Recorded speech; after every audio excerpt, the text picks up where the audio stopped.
So yo, what's up mga katambalan niya? So karon, today ang may customer tayo. So may nag-request kasi sa mga followers natin na Tagalogin daw natin yung mga content natin, yung mga video tutorial at mga troubleshooting natin dito. So ito, umagang umaga may unit tayo, Kia Bungo to. So ang trouble nito, kahapon ni-rescue natin to doon sa area kasi ayaw nang umandar. Nasira yung starter kaka-start nung driver kasi ayaw gumana yung heater, hindi gumagana yung glow plug. So ito yung trinobol natin kahapon, inayos natin yung starter, pinalitan natin ng carbon brush kasi bumiga yung carbon brush dahil sa hard starting. So ngayon ito yung trinobol natin, tinis natin yung mga glow plug kahapon, ayaw gumana yung apat. So pinalitan na natin to, ito yung mga pinalit natin, yung mga glow plug. So pagkatapos nating palitan, ayaw pa rin gumana yung heater, hindi gumagana dito. Yan, yung parang spring. So kanina ino nating susi, hindi gumagana. So chinik natin yung linya, tinis natin, okay na yung glow plug, pinalitan natin yung apat.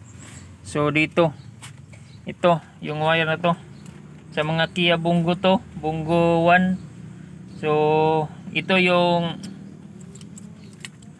heater relay sensor, negative supply to.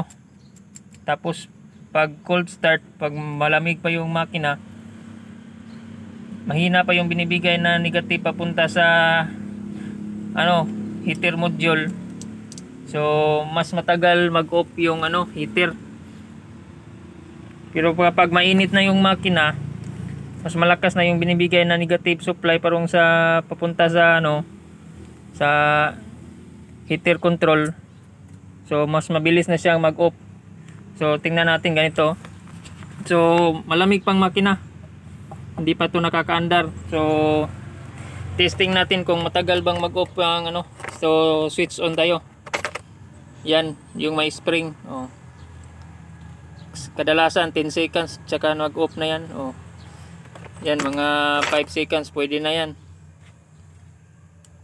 So kapag naka-encounter din kayo ng ganito, yung ayaw gumana yung mga heater, kadalasan kasi yung iba dinadirect, ginagawa ng switch yung yung glow plug para merong heater yung makina. Kadalasan itong mga Kia Bungo to, Bungo 1, kadalasan kinakailangang i-heater sa umaga para umandar. Kasi hard starting to sa umaga pag walang glow plug, walang heater. So kadalasan yung iba ginagawa ng switch, hindi kasi nila alam na mayroon pala problema dito kapag kadalasan hindi na kinakabit dito yung ito yung heater sensor, ito katabi nung temperature sensor ito.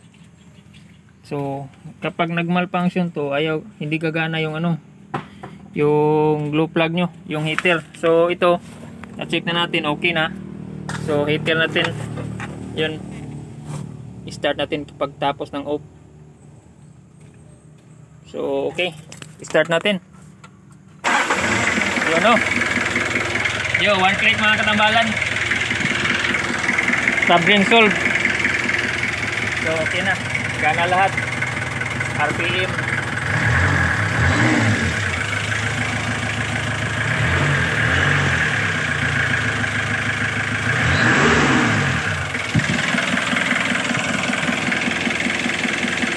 Yun. Sis. So thank you sa mga followers natin dyan, sa mga subscribers. Maraming salamat sa mga support nyo.